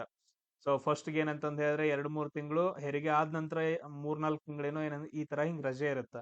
ಸೊ ಆ ತರ ಏನಂತಂದ್ ಹೇಳಿದ್ರೆ ಒಂದು ಚೆನ್ನಾಗಿರೋ ಒಂದು ವರ್ಕ್ ಪ್ಲೇಸ್ ಇರಬೇಕು ಅಂತಂದ್ ಹೇಳುವಂತಹ ಒಂದು ಆರ್ಟಿಕಲ್ ಯಾವ್ದಂದ್ರ ಆರ್ಟಿಕಲ್ 42 ಅಂತಂದ್ ಹೇಳ್ತೀವಿ. ಸೇಮ್ ಅದೇ ತರ ನೋಡ್ರಿ, ನೆಕ್ಸ್ಟ್ ಕ್ವಶನ್ ಏನ್ ಬಂದೈತೆ ಅಂತಂದ್ ಹೇಳಿದ್ರೆ ಮಾಳ್ವಾ ಪ್ರಸ್ಥಭೂಮಿ ಮೇಲೆ ಬಂದೈತೆ. ಮಾಳ್ವಾ ಪ್ರಸ್ಥಭೂಮಿಯಲ್ಲಿ ನೋಡ್ರಿ ಕ್ಲಿಯರ್ ಆಗಿ, ಮಾಳ್ವಾ ಪ್ರಸ್ಥಭೂಮಿ ಒಳಗಡೆ ಯಾವ ನದಿಗಳು ಹರಿದಿದಾವ ಅಂತಂದ್ ಹೇಳಿ ಕ್ವಶನ್ ಅನ್ನ ಕೇಳಿದಾರೆ. ಯಾವ ನದಿಗಳೆಲ್ಲ ಮಾಳ್ವಾ ಪ್ರಸ್ಥಭೂಮಿಯಲ್ಲಿ ಹರಿದಾಡಿದಾವ ಅದನ್ನ ನೋಡೋಣ. ಸೊ ಇಲ್ಲಿ ನೋಡ್ರಿ ಡಯಾಗ್ರಾಮ್ ಅಲ್ಲಿ ಈ ಪ್ರದೇಶದಲ್ಲಿ ಮಾಳವ ಪ್ರಸ್ಥಭೂಮಿ ಬರುತ್ತೆ. ಇಲ್ಲಿ ಟೋಟಲ್ ಆಗಿ ಹೆಂಗ್ ಬರ್ತಾವ ಅಂತಂದ್ ಹೇಳಿದ್ರ ಪ್ರಸ್ಥಭೂಮಿ ಅಂತಂದ್ ಹೇಳ್ತೀವಿ. ಇಲ್ಲಿ ಏನೈತಲ್ಲ ಇದನ್ನ ನಾವು ಕರ್ನಾಟಕ ಪ್ರಸ್ಥಭೂಮಿ ಅಂತ ಕರಿತೀವಿ. ಅದಾದ ನಂತರ ಇದನ್ನ ತೆಲಂಗಾಣ ಪ್ಲೇಟ್ಯೂ ಅಥವಾ ಪ್ರಸ್ಥಭೂಮಿ, ಇದನ್ನ ಡೆಕ್ಕನ್ ಪ್ರಸ್ಥಭೂಮಿ ಅಂತ ಕರಿತೀವಿ. ಆಮೇಲೆ ದಂಡಕಾರಣ್ಯ ಪ್ರಸ್ಥಭೂಮಿ, ಆಮೇಲೆ ಛೋಟಾ ನಾಗ್ಪುರ್ ಪ್ರಸ್ಥಭೂಮಿ. ಇದ್ರ ಬಗ್ಗೆ ನಾವು ಬಹಳ ಸ್ಟಡಿ ಮಾಡಿದ್ವಿ 10th ಇದ್ದಾಗ. ಸೇಮ್ ಅದೇ ತರ ಈ ಪ್ರದೇಶದಲ್ಲಿ ಏನ್ ಬರುತ್ತಲ್ಲ ಇದು ಮಾಳ್ವಾ ಪ್ರಸ್ಥಭೂಮಿ ಅಂತ ಹೇಳ್ತೀವಿ. ಇಲ್ಲಿ ಯಾವ ನದಿಗಳು ಹರಿತಾವ ಅಂತಂದ್ ಹೇಳಿದ್ರ ಚಂಬಲ್ ನದಿ ಹರಿತೈತೆ, ಸೊ ಯಾವ ನದಿ ಹರಿತಾವ? ಚಂಬಲ್ ನದಿ ಹರಿತೈತ, ಬೇಟವಾ ನದಿ ಹರಿತೈತ, ಕಾಳಿ ಸಿಂಧ್ ಅಂತಂದ್ ಹೇಳಿ. ನೋಡ್ರಿ, ಚಂಬಲ್ ನದಿ, ಅದಾದ ನಂತರ ನೆಕ್ಸ್ಟ್ ಬೇಟ್ವಾ ನದಿ, ಆಮೇಲೆ ಕಾಳಿ ಸಿಂಧ್ ಅಂತಂದ್ ಹೇಳಿ ಬರುತ್ತೆ. ಕಾಳಿ ಸಿಂಧ್ ನದಿ, ಕೇನ್ ನದಿ, ಆಮೇಲೆ ಪಾರ್ವತಿ ನದಿ. ಸೊ ಇಷ್ಟು ನದಿಗಳೇನಂತಂದ್ ಹೇಳಿದ್ರೆ ಮಾಳ್ವಾ ಪ್ರಸ್ಥಭೂಮಿಯಿಂದ ಹರಿತಾವ. ಇದ್ರಲ್ಲಿ ಯಾವ ಆಪ್ಷನ್ ಕೊಟ್ಟಿದ್ರು ಆ ಆಪ್ಷನ್ ಅನ್ನ ನಾವು ಹಾಕ್ಬೇಕು. ಅದಾದ ನಂತರ ಬುಂದೇಲ್ಖಂಡ್ ಪ್ರಸ್ಥಭೂಮಿ, ಬಾಗೆಲ್ಖಂಡ್ ಪ್ರಸ್ಥಭೂಮಿ, ಮಾರ್ವಾರ್ ಪ್ರಸ್ಥಭೂಮಿ, ಶಿಲಾಂಗ್ ಪ್ರಸ್ಥಭೂಮಿ. ಇಷ್ಟು ಪ್ರಸ್ಥಭೂಮಿಗಳ ಬಗ್ಗೆ ನಾವು ಜಿಯೋಗ್ರಫಿಲ್ ಸ್ಟಡಿ ಮಾಡ್ಬೇಕಾಗತ್ತೆ. ನಾನು ಆಲ್ರೆಡಿ ಕೆಲವೊಂದು ವಿಡಿಯೋಸ್ಗಳನ್ನ ಮಾಡಿ ಹಾಕಿದ್ದೀನಿ. ಯಾರಾದ್ರೂ ನೋಡೋರಿದ್ರೆ ಜಿಯೋಗ್ರಫಿ ವಿಡಿಯೋಸ್ಗಳನ್ನ ನೀವು ನೋಡ್ಕೋಬಹುದು. ಅದಾದ ನಂತರ ನೆಕ್ಸ್ಟ್ ನೋಡ್ರಿ, 1857ರಲ್ಲಿ ದಂಗೆ ಏನಾಯ್ತಲ್ಲ, ಆ ಟೈಮ್ ಅಲ್ಲಿ ದೆಹಲಿ ಯಾವಾಗ ಕಬ್ಜಾ ಮಾಡ್ಕೊಂಡ್ರು, ದೆಹಲಿಯನ್ನ ಯಾವಾಗ ವಶಪಡಿಸ್ಕೊಂಡ್ರು ಅದನ್ನ ಕೇಳಿದಾರ. ಯಾವಾಗ ಅಂತಂದ್ ಹೇಳಿದ್ರೆ 21 ಸೆಪ್ಟೆಂಬರ್ 1857ರಲ್ಲಿ ದೆಹಲಿಯನ್ನ ಇದು ಮಾಡ್ಕೊಂತಾರ, ವಶಪಡಿಸ್ಕೊಂತಾರ. ಸೊ ಅವಾಗ ಏನಂತಂದ್ ಹೇಳಿದ್ರೆ ಇಡೀ ಇಂಡಿಯಾದಲ್ಲಿ ಏನಂತಂದ್ ಹೇಳಿದ್ರೆ ಯಾರನ್ನ ಬಹದ್ದೂರ್ ಶಾ ಜಫರ್ ಇರ್ತಾರಲ್ಲ, ಅವ್ರನ್ನ ಏನಪ್ಪಾ ಅಂತಂದ್ ಹೇಳಿದ್ರೆ ದೆಹಲಿ ಮಹಾರಾಜರನ್ನಾಗಿ ಮಾಡ್ಕೊಂಡು ಉಳಿದ ಎಲ್ಲಾ ಕಡೆಗೆ ದಾಳಿಯನ್ನ ಮಾಡ್ತಾರ. ಈಗ ನಾನಾ ಸಾಹೇಬ್ ಆಗಿರ್ಬೋದು, ತಾಂತಾ ಟೋಪೆ ಆಗಿರ್ಬೋದು, ರಾಣಿ ಲಕ್ಷ್ಮೀಬಾಯಿ ಆಗಿರ್ಬೋದು, ಈ ತರ ತುಂಬಾ ಹಲವಾರು ಜನ ದಾಳಿಯನ್ನ ಮಾಡ್ತಾರೆ ಬ್ರಿಟಿಷರ ಮೇಲೆ. ಸೊ ನೋಡ್ರಿ, ಇದು ದೆಹಲಿ ಒಳಗಡೆ ಯಾರಂತಂದ್ ಹೇಳಿದ್ರ ಬಹದ್ದೂರ್ ಶಾ ಜಫರ್ ಮತ್ತು ಬಾಕು ಸಿಂಗ್ ಅಂತಂದ್ ಹೇಳಿ ಇಬ್ಬರು ಜನ ಬರ್ತಾರೆ. ಬಾಕು ಸಿಂಗ್ ಆಮೇಲೆ ಬಹದ್ದೂರ್ ಶಾ ಜಫರ್ ಏನಂತಂದ್ ಹೇಳಿದ್ರೆ ಟೋಟಲ್ ಲೀಡರ್ ಅವನು. ಅದಾದ ನಂತರ ಕಾನ್ಪುರ್ ಒಳಗಡೆ ಯಾರಂತಂದ್ ಹೇಳಿದ್ರೆ ನಾನಾ ಸಾಹೇಬ್. ಅದಾದ ನಂತರ ಅವನ ಮಂತ್ರಿ ಯಾರಂತಂದ್ ಹೇಳಿದ್ರೆ ತಾಂತ್ಯಾ ಟೋಪೆ ಅಂತಂದ್ ಹೇಳಿ ಬರ್ತಾರೆ. ಲಕ್ನೋದೊಳಗಡೆ ಯಾರಂತಂದ್ ಹೇಳಿದ್ರೆ ಬೇಗಂ ಹಜರತ್ ಮಹಲ್. ಲಕ್ನೋದಲ್ಲಿ ಯಾರು? ಬೇಗಂ ಹಜರತ್ ಮಹಲ್. ಝಾನ್ಸಿ ಒಳಗಡೆ ರಾಣಿ ಲಕ್ಷ್ಮೀಬಾಯಿ. ಅದಾದ ನಂತರ ಬಿಹಾರ್ ಒಳಗಡೆ ಯಾರಂತಂದ್ ಹೇಳಿದ್ರೆ ಕುನ್ವಾರ್ ಸಿಂಗ್ ಅಂತಂದ್ ಹೇಳಿ ಬರ್ತಾರ. ಇವು ಏನಂತಂದ್ ಹೇಳಿದ್ರೆ ತುಂಬಾ ಇಂಪಾರ್ಟೆಂಟ್ ಪರ್ಸನ್ಸ್ ಗಳು. ಇವುಗಳನ್ನ ತುಂಬಾ ಸಾರಿ ಎಕ್ಸಾಮ್ಸ್ ಗಳಲ್ಲಿ ಕೇಳಿದಾರ. ಅದಾದ ನಂತರ ನೆಕ್ಸ್ಟ್ ಕ್ವಶನ್ ನಿಮ್ಗೆ ಯಾವ್ದ್ರ ಮೇಲೆ ಬಂದೈತೆ ಅಂತಂದ್ ಹೇಳಿದ್ರೆ ಮೌರ್ಯ ಸಾಮ್ರಾಜ್ಯದೊಳಗಡೆ ಒಂದು ಪೋಸ್ಟ್ ಬರುತ್ತೆ ಅಮಾತ್ಯ ಅಂತಂದ್ ಹೇಳಿ. ಆ ಅಮಾತ್ಯ ಅಂತಂದ್ ಹೇಳಿ ಬರ್ತಾರಲ್ಲ, ಇವ್ರು ಯಾರು, ಏನ್ ಕೆಲಸ ಮಾಡ್ತಾರ ಅಂತಂದ್ ಹೇಳಿ ಕ್ವಶನ್ ಅನ್ನ ಕೇಳಿದಾರ. ಇವ್ರು ಏನ್ ಮಾಡ್ತಾರ ಅಂತಂದ್ ಹೇಳಿದ್ರ ರಾಜ್ಯಾಡಳಿತ ಮಾಡೋಕೆ, ರಾಜನಿಗೆ ಏನಂತಂದ್ ಹೇಳಿದ್ರೆ ಸಲಹೆಯನ್ನ ನೀಡುವಂತಹ ಮಂತ್ರಿ ಆಗಿರ್ತಾರ. ರಾಜನಿಗೆ ಸಲಹೆ ನೀಡುವ ಮಂತ್ರಿ ಯಾರಾಗಿರ್ತಾರ ಅಂತಂದ್ ಹೇಳಿದ್ರೆ ಅಮಾತ್ಯ ಅಂತಂದ್ ಹೇಳ್ತೀವಿ. ಇವ್ರನ್ನ ಮುಖ್ಯಮಂತ್ರಿ ಅಂತಾನೆ ಕರಿತೀವಿ. ಆ ಟೈಮಲ್ಲಿ ಮುಖ್ಯಮಂತ್ರಿ ಯಾರಂತಂದ್ ಹೇಳಿದ್ರೆ ಇವ್ರನ್ನ ಕರಿತೀವಿ, ಅಮಾತ್ಯರು ಅಂತಂದ್ ಹೇಳಿ ಕರಿತೀವಿ. ಸೇಮ್ ಅದೇ ತರ ಬೇರೆ ಬೇರೆ ಟೈಮಲ್ಲಿ ಬರ್ತಾರ ನೋಡಿ, ಪೇಶ್ವೆಗಳು ಅಂತಂದ್ ಹೇಳಿ ಬರ್ತಾರ. ಅದಾದ ನಂತರ ನೆಕ್ಸ್ಟ್ 9 ಜನ ಏನಂತಂದ್ ಹೇಳಿದ್ರೆ ಅಧಿಕಾರಿಗಳ ಟೀಮ್ ಅಂತಂದ್ ಹೇಳಿ ಬರುತ್ತ, ನವರತ್ನರು ಅಂತ ಕರಿತೀವಿ. ಅದಾದ ನಂತರ ಹೊಯ್ಸಳರ ಕಾಲದಲ್ಲಿ ಏನಂತಂದ್ ಹೇಳಿದ್ರೆ 5 ಜನನ ಸಮಥಿಂಗ್, ಈ ತರ ಡಿಫ್ರೆಂಟ್ ಆಗಿ ಬರ್ತಾವಲ್ಲ, ಒಂದ್ ಸ್ವಲ್ಪ ನೀವು ನೋಡ್ಕೊಬೇಕು ಅವನ್ನೆಲ್ಲ. ಅದಾದ ನಂತರ ನೆಕ್ಸ್ಟ್ ಇನ್ನೊಂದು ಬರುತ್ತೆ ನೋಡ್ರಿ, ಸಂಗಾಯಿ ಮಹೋತ್ಸವ ಅಂತಂದ್ ಹೇಳಿ ಬರುತ್ತೆ. ಇನ್ನೊಂದ್ ಯಾವ್ದಂತಂದ್ ಹೇಳಿದ್ರೆ ಸಂಗಾಯಿ ಹಬ್ಬ ಅಥವಾ ಸಂಗಾಯಿ ಮಹೋತ್ಸವ ಅಂತಂದ್ ಹೇಳಿ ಬರುತ್ತ. ಸೊ ಇದ್ರ ಯಾವ ರಾಜ್ಯದಲ್ಲಿ ನಡೀತಿತ್ತು ಅಂತಂದ್ ಹೇಳಿ ಕ್ವಶನ್ ಐತೆ. ಯಾವ್ದು ರಾಜ್ಯದಲ್ಲಿ? ಮಣಿಪುರದೊಳಗಡೆ. ಇದು ಟೋಟಲ್ ಆಗಿ ಯಾವಾಗ ನಡೀತಿತ್ತು ಅಂತಂದ್ ಹೇಳಿದ್ರೆ ನವೆಂಬರ್ ಒಳಗಡೆ ನಡೆಯುತ್ತೆ. ಮಣಿಪುರ ಒಳಗಡೆ ನವೆಂಬರದಲ್ಲಿ ಟೋಟಲ್ ಆಗಿ 10 ದಿನ ನಡೆಯುವಂತಹ ಒಂದು ದೊಡ್ಡ ಹಬ್ಬವಾಗೈತೆ. ಸೊ ಈ ಕ್ವಶನ್ ನಿಮ್ಗ ಬಂದೈತೆ. ಅದಾದ ನಂತರ ನೆಕ್ಸ್ಟ್ ಕ್ವಶನ್ ಉಪರಾಷ್ಟ್ರ ಬಗ್ಗೆ ಕೇಳಿದ್ರ. ಉಪರಾಷ್ಟ್ರಪತಿ ಚುನಾವಣೆ ಹೆಂಗ್ ನಡೀತೈತಿ ಅಂತಂದ್ ಹೇಳಿ. ಸೊ ಇಲ್ಲಿ ನೋಡ್ರಿ, ಉಪರಾಷ್ಟ್ರಪತಿ ಚುನಾವಣೆ ಹೆಂಗ್ ನಡೀತೈತಿ ಉಪರಾಷ್ಟ್ರಪತಿ ಚುನಾವಣೆ, ಅದರಲ್ಲಿ ಯಾರ್ಯಾರು ಇರ್ತಾರ? ಸೊ ಏನಾದ್ರೂ ಒಂದು ಮಾಹಿತಿ ಐತಾ? ಸೊ ಉಪರಾಷ್ಟ್ರಪತಿ ಚುನಾವಣೆಯಲ್ಲಿ ಯಾರ್ಯಾರು ಇರ್ತಾರ? ಸೊ ಇಲ್ಲಿ ನೋಡ್ರಿ, ನಾನು ನಿಮ್ಗೊಂದು ಇಲ್ಲೊಂದು ಇದು ಕೊಟ್ಬಿಟ್ಟಿದ್ದೇನೆ. ಈಗ ಪ್ರೆಸಿಡೆಂಟ್ ಇಲೆಕ್ಷನ್ ಬಂತು ಅಂತಂದ್ ಹೇಳಿದ್ರ ಯಾರ್ಯಾರು ಬರ್ತಾರ ಅಂತಂದ್ ಹೇಳಿದ್ರ ಲೋಕಸಭೆ, ರಾಜ್ಯಸಭೆ ಬರ್ತಾರ. ಲೋಕಸಭೆ ಮೆಂಬರ್ಸ್ ಏನಿದಾರಲ್ಲ ಅವರು ರಾಜ್ಯಸಭೆ ಮೆಂಬರ್ಸ್. ಅದಾದ ನಂತರ ವಿಧಾನಸಭಾ ಮೆಂಬರ್ಸ್, ಎಲ್ಲಾ ಸ್ಟೇಟ್ ಗಳದ್ದು ಏನಂತಂದ್ ಹೇಳಿದ್ರೆ ವಿಧಾನಸಭಾ ಮೆಂಬರ್ಸ್. ಆಮೇಲೆ ಡೆಲ್ಲಿ ಮತ್ತು ಪುದುಚೇರಿ ಅಲ್ಲಿ ಏನ್ ಬರ್ತಾರಲ್ಲ ವಿಧಾನಸಭೆ, ಅವ್ರ ಮೆಂಬರ್ಸ್ ಗಳೆಲ್ಲಾನು ಏನಂತಂದ್ ಹೇಳಿದ್ರೆ ಪ್ರೆಸಿಡೆಂಟ್ ಇಲೆಕ್ಷನ್ ಬರ್ತಾರ. ಸೇಮ್ ಅದೇ ತರ ವೈಸ್ ಪ್ರೆಸಿಡೆಂಟ್ ಯಾರು ಬರ್ತಾರ ಅಂತಂದ್ ಹೇಳಿದ್ರೆ ಓನ್ಲಿ ಲೋಕಸಭಾ ಅಂಡ್ ರಾಜ್ಯಸಭಾ, ಲೋಕಸಭಾ ಮತ್ತು ರಾಜ್ಯಸಭಾ ಸದಸ್ಯರು ಮಾತ್ರ ಏನಂತಂದ್ ಹೇಳಿದ್ರೆ ವೈಸ್ ಪ್ರೆಸಿಡೆಂಟ್ ಎಲೆಕ್ಷನ್ ಗೆ ಬರ್ತಾರ. ಈ ಪಾಯಿಂಟ್ ನ ನೆನ್ಪಿಟ್ಕೋಬೇಕು. ಆಮೇಲೆ ಇನ್ನೊಂದು ಕ್ವಶನ್ ಐತಾ, ಈ ರಾಜ್ಯಸಭಾದೊಳಗಡೆ ಸರ್ 12 ಜನ ನಾಮಕರಣ ಆಗಿರ್ತಾರಲ್ಲ, ಅವ್ರು ಬರ್ತಾರಲ್ಲ. ಸೊ ಇನ್ನು ಪ್ರೆಸಿಡೆಂಟ್ ಸೆಲೆಕ್ಷನ್ ಆಗಿರಂಗಿಲ್ಲ. ಸೊ ಆ ಟೈಮಲ್ಲಿ ಏನಂತಂದ್ ಹೇಳಿದ್ರೆ ನಾಮಕರಣ ಆಗಿರಂಗಿಲ್ಲಲ್ಲ, ಅಂದ್ರೆ ಅವ್ರು ಬರಂಗಿಲ್ಲ. ಕ್ಲಿಯರ್ ಆಗಿ ನೆನ್ಪಿಟ್ಕೊಡ್ರಿ. ಆಮೇಲೆ ಪ್ರೆಸಿಡೆಂಟ್ ಆಗ್ಬೇಕಂತಂದ್ ಹೇಳಿದ್ರೆ 35 ವರ್ಷ ಆಗಿರ್ಬೇಕು ಮಿನಿಮಮ್. ಈ ವೈಸ್ ಪ್ರೆಸಿಡೆಂಟ್ ಆಗ್ಬೇಕು ಅಂತಂದ್ ಹೇಳಿದ್ರು ಕೂಡ 35 ವರ್ಷ ಆಗಿರ್ಲೇಬೇಕು. ಈ ಕ್ವಶನ್ ಏನಂತಂದ್ ಹೇಳಿದ್ರೆ ಬಂದಾವ್ ನಿಮ್ಗ. ಅದಾದ ನಂತರ ನೆಕ್ಸ್ಟ್ ಕ್ವಶನ್ ನೋಡ್ರಿ, ಭಾರತ ಮತ್ತು ಚೀನಾ ನಡುವೆ ಬರುವಂತಹ ಒಂದು ಕಣಿವೆ ಮಾರ್ಗ ಯಾವುದು ಅಂತಂದ್ ಹೇಳಿ ಕ್ವಶನ್ ಅನ್ನ ಕೇಳಿದಾರ. ಸೊ ಇಲ್ಲಿ ನೀವು ನೋಡ್ಬಹುದು, ಇಲ್ಲಿ ಇಂಡಿಯಾ ಮ್ಯಾಪ್ ಐತೆ. ಇಲ್ಲಿಂದ ಏನಂತಂದ್ ಹೇಳಿದ್ರೆ ಇದು ಇಂಡಿಯಾ ಇಷ್ಟ. ಅದಾದ ನಂತರ ನೆಕ್ಸ್ಟ್ ಈ ಕಡೆ ಒಂದ್ ನಿಮಿಷ ಇರಿ, ಇದು ನಿಮ್ಗೆ ಕ್ಲಿಯರ್ ಆಗಿ ಅರ್ಥ ಆಗ್ಲಿ. ಸೊ ಈ ತರ ಇಂಡಿಯಾ ಬರ್ತೈತೆ. ಇಲ್ಲಿ ನಮ್ಗೆ ಆಪ್ಷನ್ ಯಾವ್ದು ಕೊಟ್ಟಿದಾರ ಅಂತಂದ್ ಹೇಳಿದ್ರೆ ನಥುಲಾ ಪಾಸ್ ಅಂತಂದ್ ಹೇಳ್ಕೊಟ್ಟಿದಾರ. ಇಲ್ಲಿ ನಮ್ಮ ಆಪ್ಷನ್ ಒಳಗಡೆ ಏನಂತಂದ್ ಕೊಟ್ಟಿದಾರ ಅಂತಂದ್ ಹೇಳಿದ್ರೆ ಒಂದು ಪಾಸ್ ಬರುತ್ತ, ಕಣಿವೆ ಮಾರ್ಗ ಯಾವ್ದು ಅಂತಂದ್ ಹೇಳಿದ್ರೆ ನಥುಲಾ ಅಂತಂದ್ ಹೇಳಿ. ಕ್ಲಿಯರ್ ಎಲ್ರಿಗೂ? ಸೊ ಇದನ್ನ ಕ್ವಶನ್ ನೋಡ್ಬೇಕು. ಅದಾದ ನಂತರ ಇನ್ನು ತುಂಬಾ ಬರ್ತಾವ, ಇಲ್ಲೆಲ್ಲ ನಿಮ್ಗೆಲ್ಲ ಇದಾವ್ ನೋಡ್ರಿ. ಸೊ ಯಾವ್ಯಾವ ಬರ್ತಾವ ನೋಡ್ರಿ, ಕಾರಾಕೋರಂ ಪಾಸ್ ಅಂತಂದ್ ಹೇಳಿ ಬರುತ್ತ, ಕಾರಾಕೋರಂ ಪಾಸ್ ಅಂತಂದ್ ಹೇಳಿ ಬರುತ್ತ, ಶಿಪ್ಕಿಲಾ ಪಾಸ್ ಅಂತಂದ್ ಹೇಳಿ ಬರುತ್ತ, ಶಿಪ್ಕಿಲಾ. ಅದಾದ ನಂತರ ಲಿಪು ಅಂತಂದ್ ಹೇಳಿ ಬರ್ತೈತ. ಸೊ ಇನ್ನು ಹಲವಾರು ಬರ್ತಾವ. ಸೇಮ್ ಅದೇ ತರ ಏನಂತಂದ್ ಹೇಳಿದ್ರೆ ಈ ಕಡೆ ಪಾಕಿಸ್ತಾನ ಕಡೆನೂ ಬರ್ತಾವ. ಸೊ ಅವುಗಳನ್ನು ಕೂಡ ನೋಡ್ಕೋಬೇಕು. ಸೊ ಒಂದ್ ಕಡೆ ಸರ್ಚ್ ಮಾಡ್ರಿ, ನಿಮ್ಗೆಲ್ಲಾನು ಸಿಕ್ಬಿಡ್ತಾವ ಅದ್ರಲ್ಲಿ. ಅದಾದ ನಂತರ ನೆಕ್ಸ್ಟ್ ಕ್ವಶನ್ ನೋಡ್ರಿ, ನಮ್ಗೆ ಏನ್ ಕ್ವಶನ್ ಕೇಳಿದಾರೆ ಅಂತಂದ್ ಹೇಳಿದ್ರೆ ಆರ್ಟಿಕಲ್ 21A ಬಗ್ಗೆ ಕೇಳಿದಾರ. ಆರ್ಟಿಕಲ್ 21A ಅನ್ನ ಯಾವಾಗ ಸೇರಿಸಿದ್ರು ಅಂತಂದ್ ಹೇಳಿ, ಅದಾದ್ಮೇಲೆ ಅದ್ರದ್ದು ರಿಲೇಟೆಡ್ ಏನಂತಂದ್ ಹೇಳಿ, 6ರಿಂದ 14 ವರ್ಷದ ಮಕ್ಕಳು ಏನ್ ಬರ್ತಾರಲ್ಲ ಅವ್ರಿಗೆ ಉಚಿತವಾಗಿ ಶಿಕ್ಷಣವನ್ನ ಒದಗಿಸಬೇಕು ಅಂತಂದ್ ಹೇಳಿ ಈ ಏನಂತಂದ್ ಹೇಳಿದ್ರೆ ಆರ್ಟಿಕಲ್ 21A ಅನ್ನ ಇನ್ಕ್ಲೂಡ್ ಮಾಡ್ತಾರ ಆಸ್ ಅ ಫಂಡಮೆಂಟಲ್ ರೈಟ್ ಆಗಿ, ಅಂದ್ರ ಮೂಲಭೂತ ಹಕ್ಕಾಗಿ ಏನಂತಂದ್ ಹೇಳಿದ್ರೆ ಸೇರಿಸ್ತಾರೆ. ಯಾವಾಗ? 86ನೇ ತಿದ್ದುಪಡಿ 2002ರಲ್ಲಿ. 86ನೇ ತಿದ್ದುಪಡಿ ಮಾಡಿ 2002ರಲ್ಲಿ ಏನಂತಂದ್ ಹೇಳಿದ್ರೆ ಸೇರಿಸ್ತಾರ. ಇವಾಗ ನೋಡ್ರಿ ಫಂಡಮೆಂಟಲ್ ರೈಟ್ಸ್ ಗಳು ಬಂದು ಅಂತಂದ್ ಹೇಳಿದ್ರೆ ಅವು ಟೋಟಲ್ ಆಗಿ ಎಷ್ಟ್ ಇದಾವ, ಅದಾದ ನಂತರ ಯಾವ ಆರ್ಟಿಕಲ್ ಇಂದ ಯಾವ ಆರ್ಟಿಕಲ್ ವರೆಗೂ ಇದಾವ ಅಂತಂದ್ ಹೇಳಿ ನನ್ ಕಮೆಂಟ್ ಅನ್ನ ಹಾಕ್ರಿ. ನೋಡೋಣ ಯಾರ್ಯಾರಿಗೆ ಎಷ್ಟೆಷ್ಟು ಓದಿದ್ದೀರಿ, ನಿಮ್ಗೆಲ್ಲಾನು ಏನಂತಂದ್ ಹೇಳಿದ್ರೆ ಗೊತ್ತಾಗುತ್ತೆ. ಇನ್ನೊಂದ್ಸರಿ ಆ ಪಾಯಿಂಟ್ಸ್ ಗಳನ್ನ ಓದ್ಕೊಂತ ಹೋಗ್ಬೇಕು. ಅದಾದ ನಂತರ ನೆಕ್ಸ್ಟ್ ನೋಡ್ರಿ, ಇಂಡಿಯಾ ಮತ್ತು ಆಸ್ಟ್ರೇಲಿಯಾ ನಡುವೆ ಒಂದ್ ಏನಂತಂದ್ ಹೇಳಿದ್ರೆ ಸೇನಾಭ್ಯಾಸ ಅಂದ್ರೆ ಯುದ್ಧಾಭ್ಯಾಸ ನಡೆದೈತೆ ಇಂಡಿಯಾ ಮತ್ತು ಆಸ್ಟ್ರೇಲಿಯಾದ ನಡುವೆ. ಅದ್ರ ಹೆಸರು ಏನೋ ಅಂತಂದ್ ಹೇಳಿ ಕೇಳಿದಾರ, ಅಸ್ಟ್ರಾ ಹಿಂದ್ ಅಂತಂದ್ ಹೇಳಿ ಬರುತ್ತೆ. ಅದ್ರ ಹೆಸರು ಏನಂತಂದ್ ಹೇಳಿದ್ರೆ ಅಸ್ಟ್ರಾ ಹಿಂದ್ ಅಂತಂದ್ ಹೇಳಿ ಬರುತ್ತಾ. ಇದು 2024 ನವೆಂಬರ್ ನಡೆದೈತೆ. ಯಾವಾಗ ನಡೆದೈತಿ? 2024 ನವೆಂಬರ್ ನಡೆದೈತೆ. ಇದು ಎಷ್ಟನೇದ್ ಅಂತಂದ್ ಹೇಳಿ ಕ್ವಶನ್, 3ನೇ ಆವೃತ್ತಿ. ಎಷ್ಟನೇ ಆವೃತ್ತಿ? 3ನೇ ಆವೃತ್ತಿ ಅಂತಂದ್ ಹೇಳ್ತೀವಿ. ಅದಾದ ನಂತರ ನೆಕ್ಸ್ಟ್ ನೋಡ್ರಿ, ಇನ್ನೊಂದು ಕ್ವಶನ್ ತುಂಬಾ ಇಂಪಾರ್ಟೆಂಟ್. ರೀಸೆಂಟ್ ಆಗಿ ಡೆತ್ ಆದವ್ರ ಬಗ್ಗೆ ಕ್ವಶನ್ ಕೇಳಿದಾರ.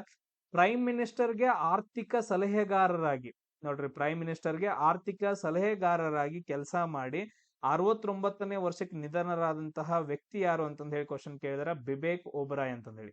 ಬಿಬೇಕ್ ಓಬರಾಯ್ ಅನ್ನೋ ಒಬ್ಬ ಪರ್ಸನ್ ಅಂತಂದ್ ಹೇಳಿದ್ರೆ ಆರ್ಥಿಕ ಸಲಹೆ ಆಗಿದ್ರು ಪ್ರೈಮ್ ಮಿನಿಸ್ಟರ್ಗೆ. ಸೊ ಅವ್ರು ನಿಧನರಾಗಿದ್ದಾರೆ.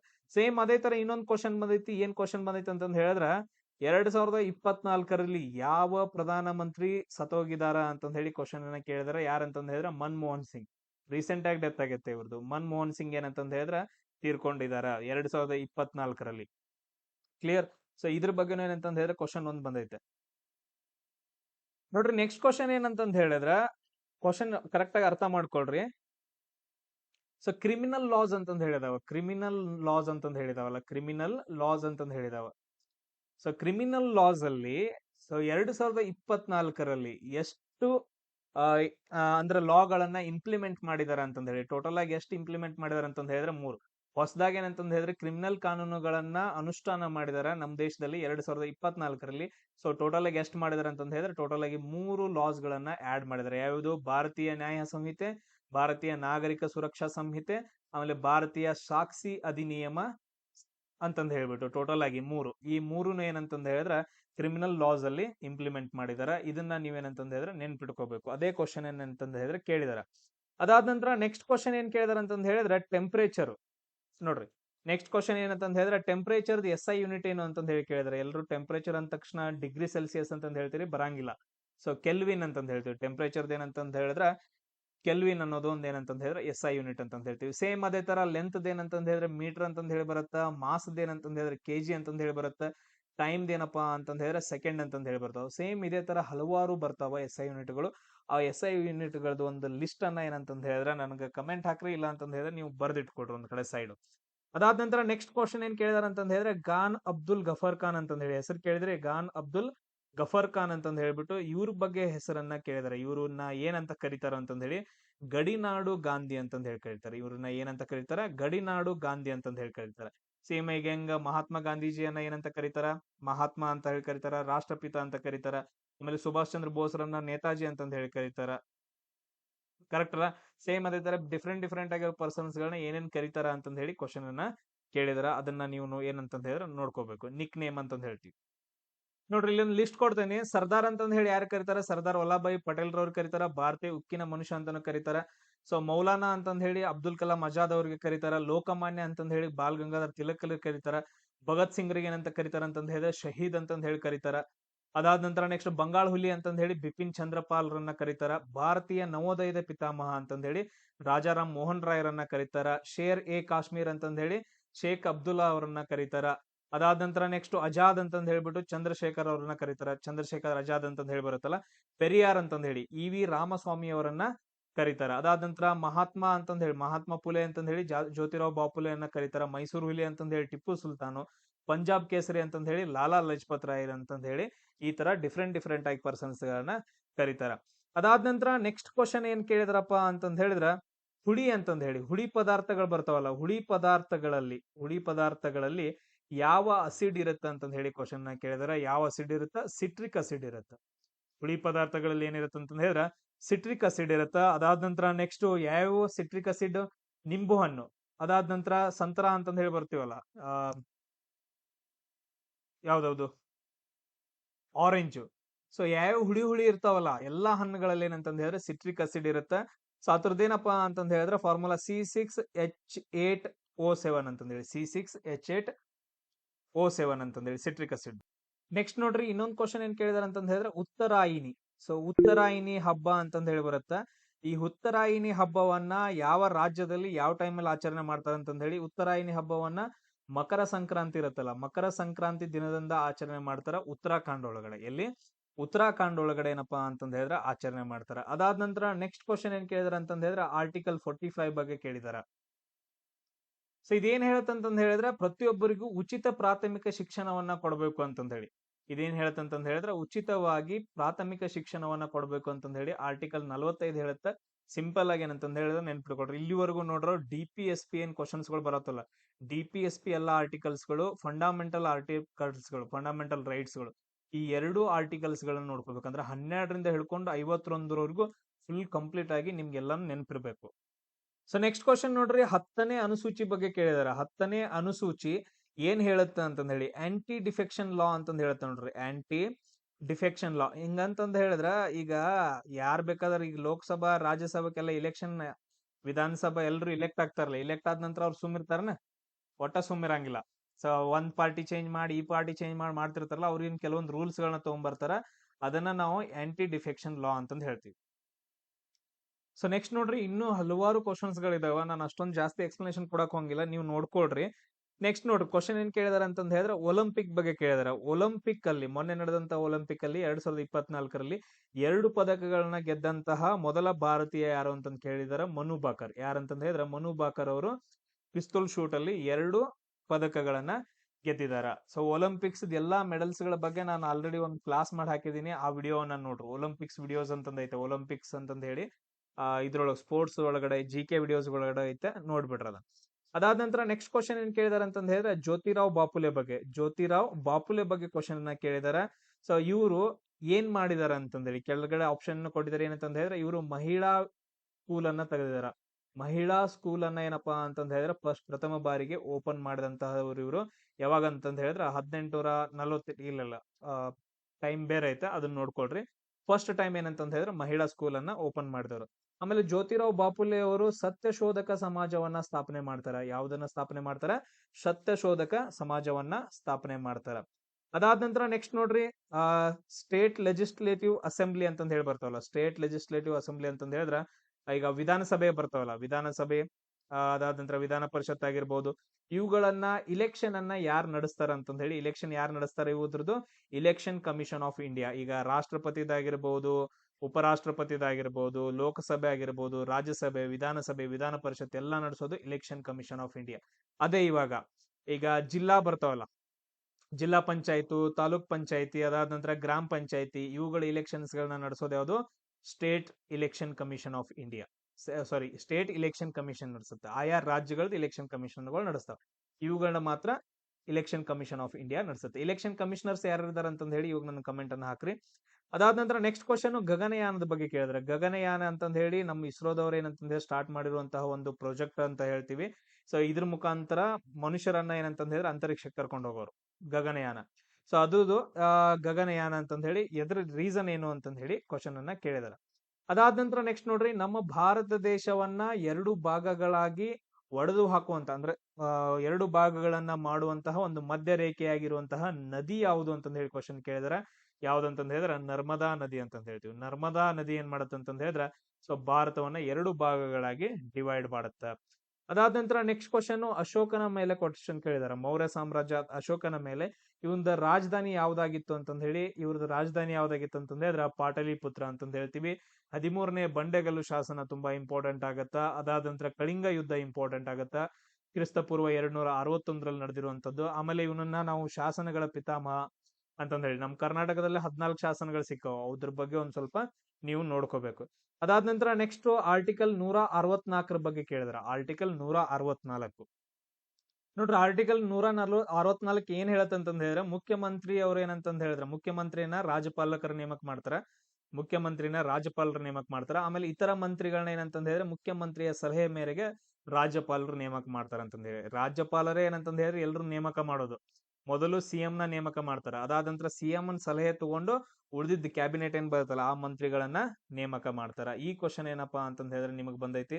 ಅದಾದ ನಂತರ ನೆಕ್ಸ್ಟ್ ಕ್ವಶನ್ ನೋಡ್ರಿ, ಏನ್ ಕೇಳಿದಾರ ಅಂತಂದ್ ಹೇಳಿದ್ರ ರೈಲ್ವೆ ರೈಲ್ವೆ ಬಗ್ಗೆ ಕೇಳಿದಾರ. ರೈಲ್ವೆ ಬಗ್ಗೆ ಕ್ವಶನ್ ಬಂದೈತೆ. ಅವ್ರದ್ದು ಗೇಜ್ ಗಳು ಬರ್ತಾವಲ್ಲ, ಬ್ರಾಡ್ ಗೇಜ್ ಅಂತಂದ್ ಹೇಳಿ ಬರುತ್ತ. ಅದಾದ ನಂತರ ಮೀಟರ್ ಗೇಜ್ ಅಂತಂದ್ ಹೇಳಿ ಬರುತ್ತ. ಮೀಟರ್ ಗೇಜ್ ಆ ಹಳಿಗಳದ್ದು ಏನಂತಂದ್ ಹೇಳಿದ್ರೆ ನಡುವಿನ ಅಂತರ, ಬ್ರಾಡ್ ಗೇಜು, ಅದಾದ ನಂತರ ಮೀಟರ್ ಗೇಜು, ಆಮೇಲೆ ನ್ಯಾರೋ ಗೇಜ್ ಅಂತಂದ್ ಹೇಳಿ ಆ ಎರಡು ಹಳಿಗಳ ನಡುವಿನ ಅಗಲ ಅಥವಾ ಅಂತರ ಅಂತಂದ್ ಹೇಳ್ತೀವಲ್ಲ. ಇನ್ನೊಂದು ನ್ಯಾರೋ ಗೇಜ್ ಅಂತಂದ್ ಹೇಳಿ ಬರುತ್ತೆ. ಇನ್ನೊಂದು ಯಾವ್ದು ನ್ಯಾರೋ ಗೇಜ್ ಅಂತಂದ್ ಹೇಳಿ. ಬ್ರಾಡ್ ಗೇಜ್ ಎಷ್ಟಿರುತ್ತೆ ಅಂತಂದ್ ಹೇಳಿದ್ರೆ 1.676 ಮೀಟರ್ ಅಂತಂದ್ ಹೇಳಿ ಇದು ಆನ್ಸರ್ ಆಗೈತೆ. ಮೀಟರ್ ಗೇಜ್ ಅಂತಂದ್ ಹೇಳಿದ್ರೆ 1 ಮೀಟರ್ ಅಂತಂದ್ ಹೇಳ್ತೀವಿ. ಅದಾದ ನಂತರ ಇದು ನ್ಯಾರೋ ಗೇಜ್ ಅಂತಂದ್ ಹೇಳಿದ್ರೆ ಎಷ್ಟ್ ಅಂತಂದ್ ಹೇಳಿ ನನಗ ಕಮೆಂಟ್ ಅನ್ನ ಹಾಕ್ರಿ. ಅದಾದ ನಂತರ ನೆಕ್ಸ್ಟ್ ನೋಡ್ರಿ, ಆನಿ ಬೆಸೆಂಟು. ಅದಾದ ನಂತರ ನೆಕ್ಸ್ಟ್ ಇನ್ನೊಬ್ರು ಸರೋಜಿನಿ ನಾಯ್ಡು. ಆನಿ ಬೆಸೆಂಟು ಮತ್ತು ಸರೋಜಿನಿ ನಾಯ್ಡು ಇವರಿಬ್ರು ಸೇರ್ಬಿಟ್ಟು ಸೊ ಒಂದೇನಪ್ಪಾ ಅಂತಂದ್ ಹೇಳಿದ್ರ ಸಂಘವನ್ನ ಕಟ್ತಾರ. ಆ ಸಂಘ ಯಾವ್ದು ಅಂತಂದ್ ಕೇಳಿದಾರ, ಭಾರತೀಯ ಮಹಿಳಾ ಸಂಘ ಅಂತಂದ್ ಹೇಳ್ತೀವಿ. ಯಾವ್ದಂತಂದ್ ಹೇಳ್ತೀವಿ, ಭಾರತೀಯ ಮಹಿಳಾ ಸಂಘ ಅಂತಂದ್ ಹೇಳ್ತೀವಿ. ಇದನ್ನ ಸ್ಥಾಪನೆ ಮಾಡಿದವರು ಇವರಿಬ್ರು. ಆನಿ ಬೆಸೆಂಟ್ ಅವ್ರು ಇನ್ನೊಂದ್ ಏನ್ ಮಾಡ್ತಾರ ಅಂದ್ರೆ 1916ರಲ್ಲಿ ಬಾಲ್ ಗಂಗಾಧರ್ ತಿಲಕರ ಜೊತೆ ಸೇರ್ಬಿಟ್ಟು ಹೋಮ್ ರೂಲ್ ಚಳವಳಿಯನ್ನ ಸ್ಟಾರ್ಟ್ ಮಾಡ್ತಾರ. ಹೋಮ್ ರೂಲ್ ಚಳವಳಿ ಅದನ್ನ ನೆನ್ಪಿಟ್ಕೋಬೇಕು. ಆಮೇಲೆ ಭಾರತದ ಇಂಡಿಯನ್ ನ್ಯಾಷನಲ್ ಕಾಂಗ್ರೆಸ್ ಅಂತಂದ್ ಐತಲ್ಲ, ಕಾಂಗ್ರೆಸ್ ಅಧಿವೇಶನದ ಮೊದಲ ಮಹಿಳಾ ಅಧ್ಯಕ್ಷರು ಇವರು. ಭಾರತದ ಮೊದಲ ಮಹಿಳಾ ಅಧ್ಯಕ್ಷರು ಅಂತಂದ್ ಹೇಳಿದ್ರೆ ಸರೋಜಿನಿ ನಾಯ್ಡು ಬರ್ತಾರ. ಅದಾದ ನಂತರ ನೆಕ್ಸ್ಟ್ ಕ್ವಶನ್ ನೋಡ್ರಿ, 1857ರ ದಂಗೆಯಲ್ಲಿ 1857ರ ದಂಗೆ ಕಾನ್ಪುರ್ ಅಲ್ಲಿ ಆದಂತಹದ್ದು ಯಾರು ಮಾಡಿದಾರ ಅಂತಂದ್ ಹೇಳಿದ್ರೆ ನಾನಾ ಸಾಹೇಬ್ ಮಾಡಿದಾರೆ. ಈ ನಾನಾ ಸಾಹೇಬರ ಸೇನಾನಿ ಯಾರು ಅಂತಂದ್ ಕೇಳಿದಾರೆ. ಸೇನಾಧಿಪತಿ ಯಾರಂತಂದ್ ಹೇಳಿದ್ರ ನಾನು ಆಗ್ಲೇ ಹೇಳಿದ್ದೆ ತಾಂತ್ಯಾ ಟೋಪೆ ಅಂತಂದ್ ಹೇಳಿ. ತಾಂತ್ಯಾ ಟೋಪೆ ಏನಂತಂದ್ ಹೇಳಿದ್ರೆ ನಾನಾ ಸಾಹೇಬರ ಸೇನಾಧಿಪತಿ ಆಗಿರ್ತಾರ. ಅದಾದ ನಂತರ ನೆಕ್ಸ್ಟ್ ಇನ್ನೊಂದು ಕ್ವಶನ್ ಲಾರ್ಡ್ ಕ್ಯಾನಿಂಗ್ ಬಗ್ಗೆ ಬಂದೈತೆ. ಲಾರ್ಡ್ ಕ್ಯಾನಿಂಗ್ ಬಗ್ಗೆ ಒಂದು ಕ್ವಶನ್ ಬಂದೈತೆ, ಬಟ್ ಆದ್ರೆ ಇದ್ರ ಬಗ್ಗೆ ಏನ್ ಬಂದೈತೆ ಅಂತಂದ್ ಹೇಳಿ ಕರೆಕ್ಟ್ ಇನ್ಫಾರ್ಮೇಶನ್ ಇಲ್ಲ. ಲಾರ್ಡ್ ಕ್ಯಾನಿಂಗ್ ಬಗ್ಗೆ ಕಂಪ್ಲೀಟ್ ಆಗಿ ನೀವು ಓದ್ಕೊಳ್ಬೇಕು. ಅದಾದ ನಂತರ ನೆಕ್ಸ್ಟ್ ನೋಡ್ರಿ, ನಿಶುಂಬ ಸುದಿನಿ ಅಂತಂದ್ ಹೇಳಿ, ನಿಶುಂಬ ಸುದಿನಿ ದೇವಿ ಅಂತಂದ್ ಹೇಳಿ, ನಿಶುಂಬ ಸುದಿನಿ ದೇವಿ ಟೆಂಪಲ್ ಅಂತಂದ್ ಹೇಳಿ ಬರುತ್ತೆ.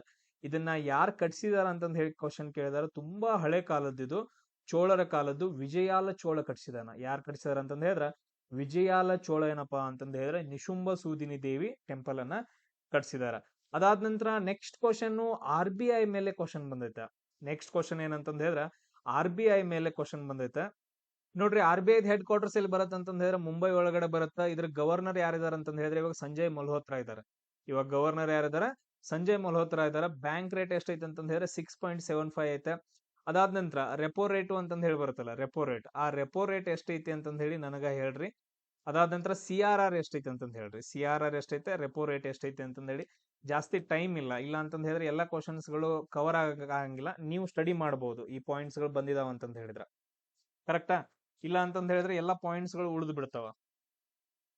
ಅದಾದ ನಂತರ ನೆಕ್ಸ್ಟ್ ಕ್ವಶನ್ ಏನ್ ಕೇಳಿದಾರೆ ಅಂತಂದ್ ಹೇಳಿದ್ರೆ ಸ್ವಾಮಿ ವಿವೇಕಾನಂದರ ಬಗ್ಗೆ ಕ್ವಶನ್ ಅನ್ನ ಕೇಳಿದಾರೆ. ಸ್ವಾಮಿ ವಿವೇಕಾನಂದರ ಬಗ್ಗೆ 1893ರಲ್ಲಿ ನಡೆದಂತಹ ಚಿಕಾಗೋ ವಿಶ್ವ ಧರ್ಮ ಸಮ್ಮೇಳನದಲ್ಲಿ ಇವರು ಹಿಂದೂ ಧರ್ಮದ ಬಗ್ಗೆ ಮಾತಾಡ್ತಾರ. ಆ ಕ್ವಶನ್ ಬಂದೈತೆ. ಅದಾದ ನಂತರ ನೆಕ್ಸ್ಟ್ ಕ್ವಶನ್ ನೋಡ್ರಿ, ಮ್ಯಾಗ್ನೆಟಿಕ್ ಇಂಟೆನ್ಸಿಟಿ ಅಂತಂದ್ ಹೇಳಿ.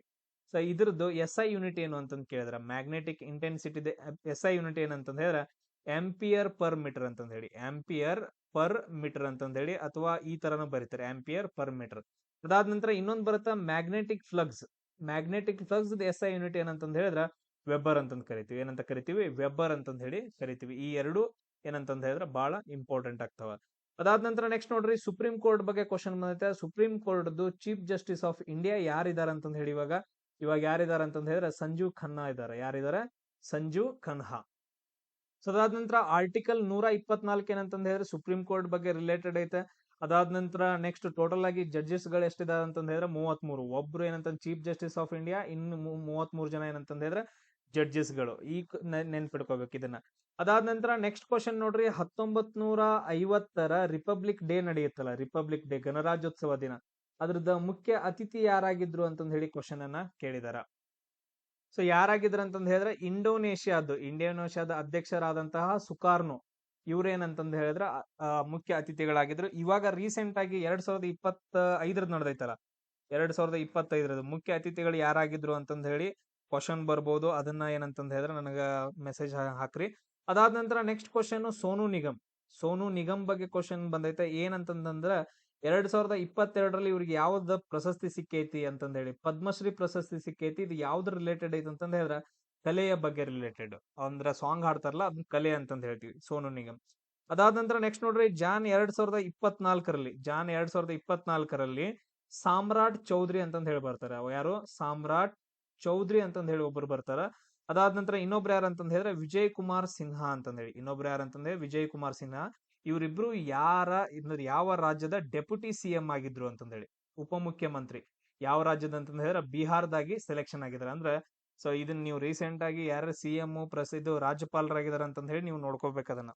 ಅದಾದ ನಂತರ ನೆಕ್ಸ್ಟ್ ಕ್ವಶನ್ ನೋಡ್ರಿ, 25°C ಅಂದ್ರೆ ರೂಮ್ ಟೆಂಪರೇಚರ್ ಅಲ್ಲಿ, ಈಗೇನ್ ನಮ್ಮದು ರೂಮ್ ಟೆಂಪರೇಚರ್ ಇರುತ್ತೆ, ಈ ರೂಮ್ ಟೆಂಪರೇಚರ್ ಅಲ್ಲಿ ದ್ರವ ರೂಪದಲ್ಲಿರುವಂತಹ ಮೆಟಲ್ಸ್ ಗಳು ಯಾವ್ಯಾವು ಅಂತಂದ್ ಹೇಳಿ ಕ್ವಶನ್ ಕೇಳಿದಾರೆ. ಯಾವ್ಯಾವ ಅಂತಂದ್ ಹೇಳಿದ್ರೆ ಒಂದು ಬ್ರೋಮಿನ್ ಅಂತಂದ್ ಹೇಳಿರುತ್ತ, ಇನ್ನೊಂದು ಪಾದರಸ HG ಅಂತಂದ್ ಕರಿತೀವಿ, ಮರ್ಕ್ಯೂರಿ.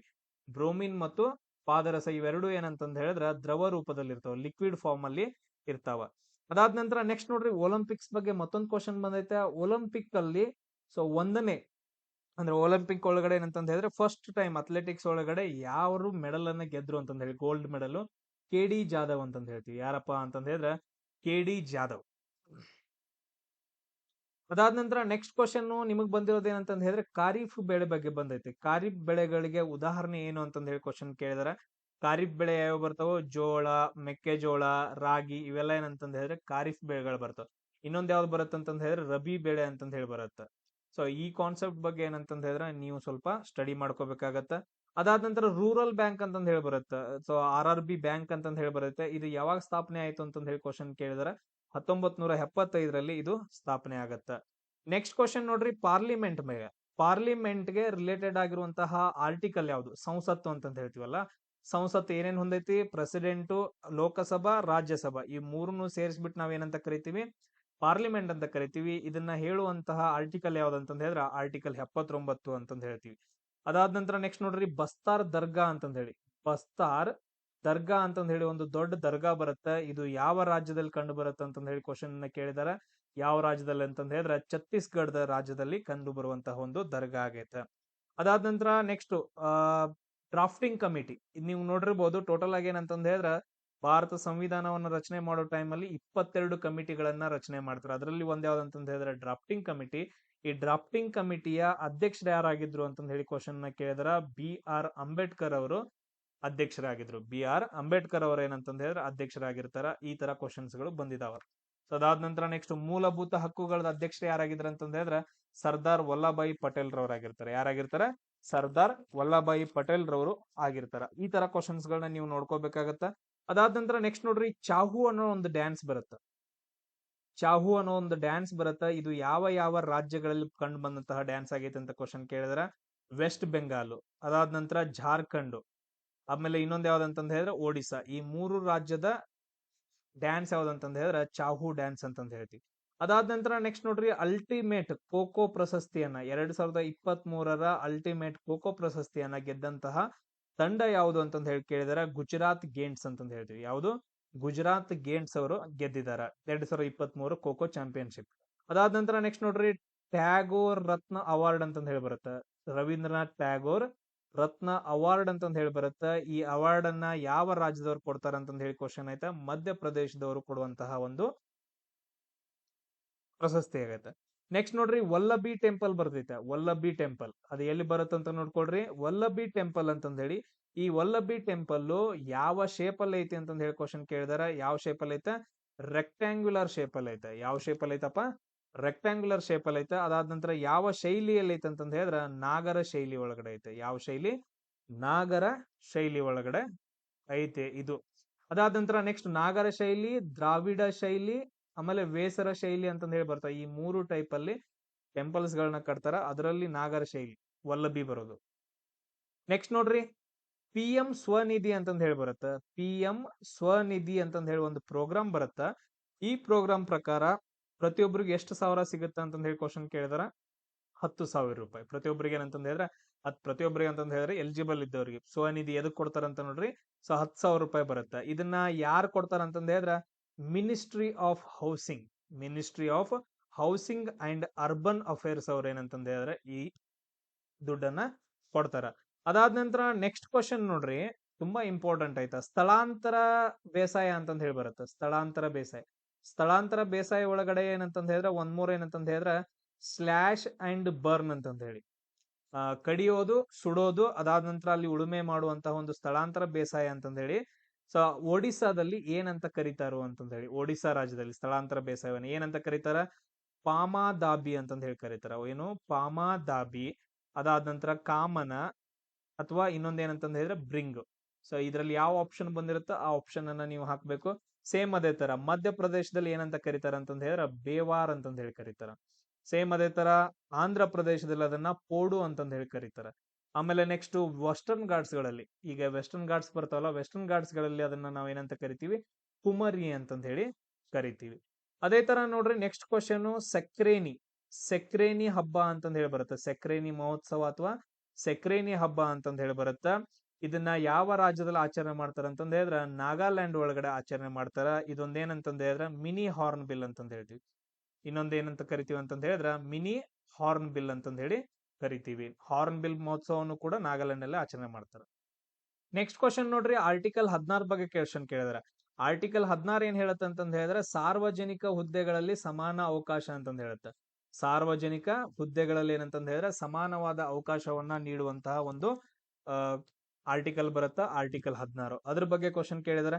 ಅದಾದ ನಂತರ ಮೈಕಾ ಅಂತಂದ್ ಹೇಳಿ ಒಂದು ವಸ್ತು ಬರುತ್ತೆ. ಮೈಕಾ, ಇದನ್ನ ಮೈಕಾ ಅಂತಂದ್ ಇದು ಜಾಸ್ತಿ ಎಲ್ಲಿ ಪ್ರೊಡ್ಯೂಸ್ ಮಾಡ್ತಾರ ಅಂತಂದ್ ಹೇಳಿದ್ರೆ ನಮ್ ಇಂಡಿಯಾದೊಳಗಡೆ ಜಾಸ್ತಿ ಇದನ್ನ ಪ್ರೊಡ್ಯೂಸ್ ಮಾಡ್ತಾರ, ಮೈಕಾ ಅಂತಂದ್ ಹೇಳಿ.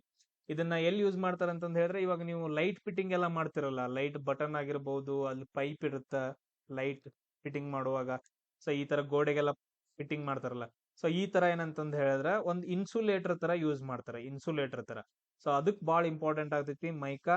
ಬಾಳ ಅಂದ್ರೆ ಬಾಳ ಇದಕ್ಕೆ ಇಂಪಾರ್ಟೆನ್ಸ್ ಕೊಡ್ತಾರ ಎಲೆಕ್ಟ್ರಿಸಿಟಿ ಇದ್ರೊಳಗಡೆ. ಸೊ ಇದು ಯಾವ ಪದಾರ್ಥಕ್ಕೆ ರಿಲೇಟೆಡ್ ಆಗೈತಿ ಅಂತಂದ್ ಹೇಳಿ ಕ್ವಶನ್ ಕೇಳಿದಾರೆ. ಇದೊಂಥರ ಏನಂತಂದ್ ಹೇಳಿದ್ರೆ ಸಿಲಿಕೇಟ್, ಸಿಲಿಕೇಟ್ ಪದಾರ್ಥ ಅಂತಂದ್ ಹೇಳ್ತೀವಿ. ಏನಂತ ಕೇಳ್ತೀವಿ? ಸಿಲಿಕೇಟ್ ಪದಾರ್ಥ ಅಂತಂದ್ ಹೇಳ್ತೀವಿ. ಅದಾದ ನಂತರ ನೆಕ್ಸ್ಟ್ ಕ್ವಶನ್ ಏನ್ ಕೇಳಿದಾರ ಅಂತಂದ್ ಹೇಳಿದ್ರೆ ವೆಕ್ಟರ್ ಕ್ವಾಂಟಿಟೀಸ್ ಬಗ್ಗೆ ಕೇಳಿದಾರ. ವೆಕ್ಟರ್ ಕ್ವಾಂಟಿಟಿ, ವೆಕ್ಟರ್ ಕ್ವಾಂಟಿಟಿ ಅಂತಂದ್ ಹೇಳಿದ್ರ ಈಗ ನೋಡ್ರಿ, ಸ್ಕೇಲಾರ್ ಕ್ವಾಂಟಿಟಿ, ವೆಕ್ಟರ್ ಕ್ವಾಂಟಿಟಿ ಅಂತಂದ್ ಹೇಳಿ 2 ಪ್ರಕಾರ ಬರ್ತಾವ. ಯಾವ್ದಾದ್ರು ಒಂದ್ ತಗೊಳ್ರಿ. ಇವಾಗ ಫಾರ್ ಎಕ್ಸಾಂಪಲ್ ಈಗ ವೆಲಾಸಿಟಿ ಅಂತ ತಗೊಂಡ್ರಿ ಅಂತಂದ್ ಹೇಳಿದ್ರೆ ವೆಕ್ಟರ್ ಕ್ವಾಂಟಿಟಿ, ಇದಕ್ಕೇನಂತಂದ್ ಹೇಳಿದ್ರೆ ವ್ಯಾಲ್ಯೂ ಇರುತ್ತ, ಅದಾದ ನಂತರ ಡೈರೆಕ್ಷನ್ ಇರುತ್ತೆ. ವ್ಯಾಲ್ಯೂ ಇರುತ್ತೆ, ಅದಾದ ನಂತರ ಡೈರೆಕ್ಷನ್ ಇರುತ್ತೆ. ಅಂತವುಗಳನ್ನ ವೆಕ್ಟರ್ ಕ್ವಾಂಟಿಟಿ ಅಂತ ಕರೀತಾರೆ. ವೆಲಾಸಿಟಿ, ಅದಾದ ನಂತರ ಎಕ್ಸಲ್ರೇಷನ್, ಆಮೇಲೆ ನೆಕ್ಸ್ಟ್ ಇನ್ನೊಂದ್ ಏನಂತಂದ್ ಹೇಳಿದ್ರೆ ಫೋರ್ಸ್ ಅಂತ ಹೇಳ್ಬೋದು, ಆಮೇಲೆ ಡಿಸ್ಪ್ಲೇಸ್ಮೆಂಟ್ ಅಂತಂದ್ ಹೇಳ್ಬೋದು, ಡಿಸ್ಪ್ಲೇಸ್ಮೆಂಟ್. ಇವೆಲ್ಲ ಏನಂತಂದ್ ಹೇಳಿದ್ರೆ ವೆಕ್ಟರ್ ಕ್ವಾಂಟಿಟೀಸ್. ಸ್ಕೇಲಾರ್ ಕ್ವಾಂಟಿಟೀಸ್ ಅಂತಂದ್ ಹೇಳಿದ್ರೆ ಓನ್ಲಿ ವ್ಯಾಲ್ಯೂ ಮಾತ್ರ ಇರುತ್ತೆ, ಅದಕ್ಕೆ ಡೈರೆಕ್ಷನ್ ಇರಂಗಿಲ್ಲ. ಸೊ ಅಂತವು ಒಂದ್ ಸ್ವಲ್ಪ ಈ ಎರಡು ಏನಂತಂದ್ ಹೇಳಿದ್ರೆ ಎಕ್ಸಾಂಪಲ್ಸ್ ಗಳನ್ನ ಒಂದ್ ಕಡೆ ನೋಡ್ಕೊಂಡ್ ಇಟ್ಕೊಳ್ಬೇಕು ನೀವು. ಆತರ ಕ್ವಶನ್ಸ್ ಗಳನ್ನ ಕೇಳುವಂತ ಚಾನ್ಸಸ್ ಬಾಳ ಇರುತ್ತೆ. ಅದಾದ ನಂತರ ನೆಕ್ಸ್ಟ್ ಕ್ವಶನ್ ಏನ್ ಕೇಳಿದಾರಪ್ಪ ಅಂತಂದ್ ಹೇಳಿದ್ರೆ ಆರ್ಯ ಸಮಾಜವನ್ನ ಸ್ಥಾಪನೆ ಮಾಡಿದವರು ಯಾರಂತಂದ್ ಕೇಳಿದಾರ. ಆರ್ಯ ಸಮಾಜವನ್ನ ಸ್ಥಾಪನೆ ಮಾಡಿದಂತವ್ರು ಯಾರಂತಂದ್ ಹೇಳಿದ್ರೆ ದಯಾನಂದ್ ಸರಸ್ವತಿ ಅಂತಂದ್ ಹೇಳ್ತೀವಿ. 1875ರಲ್ಲಿ ಇದನ್ನ ಸ್ಥಾಪನೆ ಮಾಡ್ತಾರ. ಅದಾದ ನಂತರ ವೇದಗಳಿಗೆ ಹಿಂದಿರುಗಿ ಅಂತಂದ್ ಹೇಳ್ತಾರ. ಆಮೇಲೆ ಒಂದ್ ಬುಕ್ ಅನ್ನ ಬರೀತಾರ. ಆ ಬುಕ್ ಹೆಸರು ಏನಂತಂದ್ ಹೇಳಿದ್ರೆ ಸತ್ಯಾರ್ಥ ಪ್ರಕಾಶ ಅಂತಂದ್ ಹೇಳ್ತೀವಿ. ಸತ್ಯಾರ್ಥ ಪ್ರಕಾಶ ಅಂತಂದ್ ಹೇಳ್ತೀವಿ. ಅದೇ ತರ ನೋಡ್ರಿ, ನೆಕ್ಸ್ಟ್ ಕ್ವಶನ್ ಅಶೋಕನ ಬಗ್ಗೆ ಕ್ವಶನ್ ಕೇಳಿದಾರ. ಅಶೋಕನ ಹೃದಯ ಪರಿವರ್ತನೆ, ಸೊ ಅಶೋಕನ ಹೃದಯ ಪರಿವರ್ತನೆ ಆದಂತಹ ಒಂದು ಯುದ್ಧ ಯಾವುದು ಅಂತಂದ್ ಹೇಳಿ ಕ್ವಶನ್ ಕೇಳಿದಾರ. ಯಾವ ಯುದ್ಧ ಅಂತಂದ್ ಹೇಳ್ತೀವಿ? ಕಳಿಂಗ ಯುದ್ಧ ಅಂತಂದ್ ಹೇಳ್ತೀವಿ. ಇದನ್ನ 13ನೇ ಬಂಡೆಗಲ್ಲು ಶಾಸನದಲ್ಲಿ ಬರುತ್ತೆ. ಇದು 13ನೇ ಬಂಡೆಗಲ್ಲು ಶಾಸನದಲ್ಲಿ ಬರುವಂತದ್ದಾಗೈತೆ. ಅದಾದ ನಂತರ ನೆಕ್ಸ್ಟ್ ಕ್ವಶನ್ ನೋಡ್ರಿ, ಮೈ ಕಂಟ್ರಿ ಮೈ ಲೈಫ್ ಅಂತಂದ್ ಹೇಳಿ. ಮೈ ಕಂಟ್ರಿ ಮೈ ಲೈಫ್ ಅಂತಂದ್ ಹೇಳಿ ಒಂದು ಬುಕ್ ಅನ್ನ ಯಾರು ಬರ್ದಿದಾರ ಅಂತಂದೈತೆ. ಸೊ ಯಾರು ಬರ್ದಿದಾರ ಅಂತಂದ್ ಹೇಳಿದ್ರೆ LK ಅಡ್ವಾಣಿ ಅವರು ಬರೆದಂತಹ ಬುಕ್ ಆಗೈತೆ. ಸೊ LK ಅಡ್ವಾಣಿ ಅವರು. ಸೇಮ್ ಅದೇ ತರ ಯಾರ್ಯಾರು ಪ್ರೈಮ್ ಮಿನಿಸ್ಟರ್ ಇಲ್ಲಿವರೆಗೂ ಆಗಿದಾರಲ್ಲ ಅವ್ರು ಯಾವ್ಯಾವ ಬುಕ್ಸ್ ಗಳನ್ನ ಬರ್ದಿದಾರ ನೋಡ್ರಿ. ಸೊ ಇವ್ರು ಯಾರು ಬರ್ದಿದಾರ ಮತ್ತ ಜವಾಹರ್ಲಾಲ್ ನೆಹರು ಬರೆದಿದ್ದಾರೆ ಡಿಸ್ಕವರಿ ಆಫ್ ಇಂಡಿಯಾ ಅಂತಂದ ಹೇಳಿ. ಅದಾದ ನಂತರ ರಾಷ್ಟ್ರಪತಿ ಯಾರಾಗಿದ್ರು ವಿಂಗ್ಸ್ ಆಫ್ ಫೈರ್ ಇವರು APJ ಅಬ್ದುಲ್ ಕಲಾಂ ಬರ್ದಿದಾರಲ್ಲ. ಸೊ ಪ್ರೈಮ್ ಮಿನಿಸ್ಟರ್ ಅದಾದ ನಂತರ ಪ್ರೆಸಿಡೆಂಟ್ ಗಳು ಯಾರ್ಯಾರು ಯಾವ್ಯಾವ ಬುಕ್ಸ್ ಗಳನ್ನ ಬರ್ದಿದಾರೋ ಒಂದು ಲಿಸ್ಟ್ ಅನ್ನ ಮಾಡ್ಕೊಡ್ರಿ, ಪಕ್ಕ 100% ಕ್ವಶನ್ ನಿಮಗೆ ಬರುತ್ತೆ. ಅದಾದ ನಂತರ ನೆಕ್ಸ್ಟ್ ನೋಡ್ರಿ ಸೆಕ್ಸ್ ರೇಷಿಯೋ ಬಗ್ಗೆ ಕ್ವಶನ್ ಅನ್ನ ಕೇಳಿದ್ರೆ, ಸೆಕ್ಸ್ ರೇಷಿಯೋ 2011 ಪ್ರಕಾರ ನಮ್ಮ ಭಾರತದ ಸೆಕ್ಸ್ ರೇಷಿಯೋ ಎಷ್ಟೈತಪ್ಪ ಅಂತಂದ ಹೇಳಿದ್ರೆ 943 ಐತೆ. ಅಂದ್ರ 1,000 ಜನ ಹುಡುಗಿಯರಿಗೆ ಏನಂತಂದ ಹೇಳಿದ್ರೆ 1,000 ಜನ ಹುಡುಗರು ಪುರುಷರಿಗೆ ಏನಂತಂದ ಹೇಳಿದ್ರೆ 943 ಜನ ಮಹಿಳೆಯರು ಅಂತಂದ ಹೇಳಿ ಸೆಕ್ಸ್ ರೇಷಿಯೋ ಅಂತಂದ ಹೇಳ್ತೀವಿ. ಅತಿ ಹೆಚ್ಚು ಸೆಕ್ಸ್ ರೇಷಿಯೋ ಎಲ್ಲಿ ಕಂಡು ಬರುತ್ತೆ ಅಂತಂದ ಹೇಳಿದ್ರೆ ಕೇರಳದಲ್ಲಿ ಬರುತ್ತೆ 1,084. ಅಲ್ಲಿ 84 ಜನ ಹುಡುಗಿಯರು ಜಾಸ್ತಿ ಇದಾರ. ನಾವು ಹೋಗಿ ಮದುವೆ ಬರೋಣ. ನೆಕ್ಸ್ಟ್ ಕ್ವಶನ್ ನೋಡ್ರಿ ಏನ್ ಕೇಳಿದಾರ ಅಂತಂದ ಹೇಳಿದ್ರೆ ಸರ್ಹುಲ್ ಅಂತಂದ ಹೇಳಿ. ಸರ್ಹುಲ್ ಅಂತಂದ ಹೇಳಿ ಒಂದು ಹಬ್ಬ ಬರುತ್ತೆ, ಸರ್ಹುಲ್ ಹಬ್ಬ. ಇದು ಯಾವ ರಾಜ್ಯದಲ್ಲಿ ಆಚರಣೆ ಮಾಡ್ತಾರ ಅಂತಂದ ಹೇಳಿ ಕ್ವಶನ್ ಕೇಳಿದ್ರೆ, ಯಾವ ರಾಜ್ಯದಲ್ಲಿ ಅಂತಂದ ಹೇಳಿದ್ರೆ ಜಾರ್ಖಂಡ್ ಒಳಗಡೆ ಆಚರಣೆ ಮಾಡುವಂತಹ ಒಂದು ಹಬ್ಬವಾಗೈತೆ. ಅದಾದ ನಂತರ ನೆಕ್ಸ್ಟ್ ನೋಡ್ರಿ ವುಮೆನ್ಸ್ ಹಾಕಿ ಬಗ್ಗೆ ಕ್ವಶನ್ ಕೇಳಿದಾರ. Women's hockey championship women's hockey championship 2023 ಯಾರು ಗೆದ್ದಿದ್ದಾರೆ ಅಂತಂದ ಹೇಳಿ. ಸೊ ಚಾಂಪಿಯನ್ಶಿಪ್ ನ ಯಾರು ಗೆದ್ದಾರ ಅಂತಂದ ಹೇಳಿದ್ರೆ ಭಾರತದವ್ರು ಗೆದ್ದಿದಾರ. ಯಾರನ್ನ ಸೋಲ್ಸಿದಾರ ಅಂದ್ರ ಜಪಾನ್ದವ್ರನ್ನ ಸೋಲ್ಸಿದಾರ. ಅದೇ ತರ ನೆಕ್ಸ್ಟ್ ಕ್ವಶನ್ ಅನ್ನ ಕೇಳಿದಾರ ಫಂಡಮೆಂಟಲ್ ಡ್ಯೂಟೀಸ್ ಮೇಲೆ 4 ಆಪ್ಷನ್ ಕೊಟ್ಟಿದಾರ. 1, 2, 3, 4. ಈ 4ದ್ರಲ್ಲಿ ಏನಂತಂದ ಹೇಳಿದ್ರೆ ಒಂದೊಂದು ಫಂಡಮೆಂಟಲ್ ನ ಕೊಟ್ಬಿಟ್ಟು ಯಾವುದೋ ಒಂದು ಕೊಟ್ಟಿಲ್ಲ. ಸೊ ಅಂತ ಆಪ್ಷನ್ ಅನ್ನ ಕೇಳಿದಾರ. ಫಂಡಮೆಂಟಲ್ ಡ್ಯೂಟೀಸ್ ಗಳ ಬಗ್ಗೆ ನೋಡ್ಕೋಬೇಕು. ಆರ್ಟಿಕಲ್ 51A ಒಳಗಡೆ ಟೋಟಲ್ 11 ಫಂಡಮೆಂಟಲ್ ಡ್ಯೂಟೀಸ್ ಬರುತ್ತೆ. ನಾನು ಆಗ್ಲೇ ಡಿಸ್ಕಷನ್ ಮಾಡಿದೀನಿ ಇದ್ರ ಬಗ್ಗೆ. ಅದಾದ ನಂತರ ನೆಕ್ಸ್ಟ್ ನೋಡ್ರಿ ಇನ್ನೊಂದು ಕ್ವಶನ್ ಬಂದೈತೆ ಜಮೀನ್ದಾರಿ ಪದ್ಧತಿ, ಅದಾದ ನಂತರ ಮಹಲ್ವಾರಿ ಪದ್ಧತಿ, ಆಮೇಲೆ ಇನ್ನೊಂದು ಬರುತ್ತೆ ರೈತವಾರಿ ಪದ್ಧತಿ ಅಂತಂದೇಳಿ. ರೈತವಾರಿ ಪದ್ಧತಿ ಈ 3 ಪದ್ಧತಿಗಳ ಒಂದು ಕ್ವಶನ್ ಬಂದೈತೆ, ಕರೆಕ್ಟ್ ಆಗಿ ಗೊತ್ತಿಲ್ಲ ಸೊ ಯಾವ್ದು ಕ್ವಶನ್ ಅಂತಂದ ಹೇಳಿ. ಸೊ ಈ 3 ಪದ್ಧತಿಗಳನ್ನ ನೋಡ್ಕೋಬೇಕು. ಹಿಂಗ್ ನೋಡ್ರಿ ಜಮೀನ್ದಾರಿ ಪದ್ಧತಿ ಅಂತಂದ ಹೇಳಿದ್ರೆ, ಸೊ ಒಂದ್ ಊರ್ ಇತ್ತಂತಂದ ಹೇಳಿದ್ರೆ, ಒಂದ್ ಊರಲ್ಲ 10-15 ಊರುಗಳಿಗೆ ಒಬ್ಬ ಜಮೀನ್ದಾರ ಇರ್ತಿದ್ದ. ಎಲ್ಲಾ ರೈತರು ಅವನಿಗೆ ಟ್ಯಾಕ್ಸ್ ತಗೊಂಡು ಅವನು ಜಮೀನ್ದಾರ ಏನ್ ಮಾಡ್ತಿದ್ದ ಅಂತಂದ ಹೇಳಿದ್ರೆ ಬ್ರಿಟಿಷರು ಕಟ್ತಿದ್ದ. ಅದು ಮಹಲ್ವಾರಿ ಪದ್ಧತಿ ಅಂತಂದ ಹೇಳಿದ್ರೆ ಮಹಲ್ಗಳಲ್ಲಿ ಏನಂತಂದ ಹೇಳಿದ್ರೆ ಅಧ್ಯಕ್ಷರು ಇರ್ತಾ ಇದ್ರು. ಸೊ ಅಲ್ಲಿ ಸ್ವಲ್ಪ ಕಮ್ಮಿ ಇರ್ತಿತ್ತು. ಆಮೇಲೆ ರೈತವಾರಿ ಪದ್ಧತಿ ಅಂತಂದ ಹೇಳಿದ್ರೆ ರೈತರೇ ಡೈರೆಕ್ಟ್ ಆಗಿ ಏನಂತಂದ ಹೇಳಿದ್ರೆ ಹೋಗಿ ಟ್ಯಾಕ್ಸ್ ಅನ್ನ ಕಟ್ತಾ ಇದ್ರು. ಇಂಥ ಪದ್ಧತಿಗಳಿದ್ವು.